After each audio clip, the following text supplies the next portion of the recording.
അത്യുന്നതന്റെ മറവിൽ വസിക്കുകയും സർവശക്തന്റെ നിഴലിൻ കീഴിൽ പാർക്കുകയും ചെയ്യുന്നവൻ, യഹോവയെക്കുറിച്ച് അവൻ എന്റെ സങ്കേതവും കോട്ടയും ഞാൻ ആശ്രയിക്കുന്ന എന്റെ ദൈവവും എന്ന് പറയുന്നു.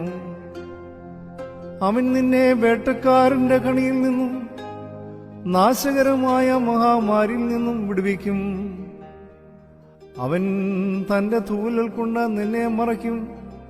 അവന്റെ ചിറകിൻ കീഴിൽ നീ ശരണം പ്രാപിക്കും. അവന്റെ വിശ്വാസത നിനക്ക് പരിചയം ഫലകയുമാകുന്നു.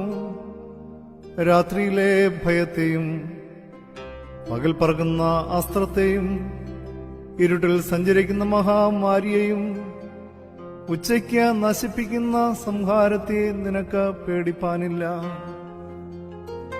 നിന്റെ വശത്ത് 1000 പേരും നിന്റെ വലതുവശത്ത് 10,000 പേരും വീഴും, എങ്കിലും അത് നിന്നോട് അടുത്തു വരികയില്ല. നിന്റെ കണ്ണുകൾ തന്നെ നീ നോക്കിക്കാണും. ദുഷ്ടന്മാർക്ക് വരുന്ന പ്രതിഫലം കാണും. യഹോവേ, നീ എന്റെ സങ്കേതമാകുന്നു. നീ അത്യുന്നതനെ നിന്റെ വാസസ്ഥലമാക്കി ഇരിക്കുന്നു. ഒരനർത്ഥവും നിനക്ക് ഭവിക്കയില്ല. ഒരു ബാധയും നിന്റെ കൂടാരത്തിന് അടുക്കയില്ല. നിന്റെ എല്ലാ വഴികളിലും നിന്നെ കാക്കേണ്ടതിന് അവൻ നിന്നെക്കുറിച്ച് തന്റെ ദൂതന്മാരോട് കൽപ്പിക്കും. നിന്റെ കാൽ കല്ലിൽ തട്ടിപ്പോകാതിരിക്കേണ്ടതിന് അവർ നിന്നെ കൈകളിൽ വഹിച്ചുകൊള്ളും.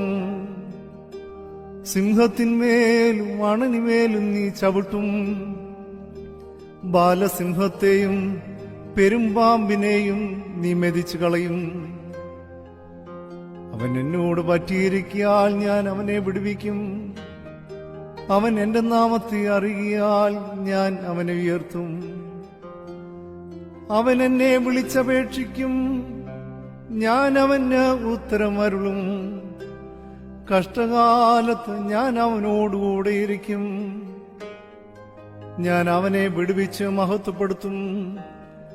ദീർഘായുസ് കൊണ്ട് ഞാൻ അവന് തൃപ്തി വരുത്തും. എന്റെ രക്ഷയെ അവന് കാണിച്ചു കൊടുക്കും.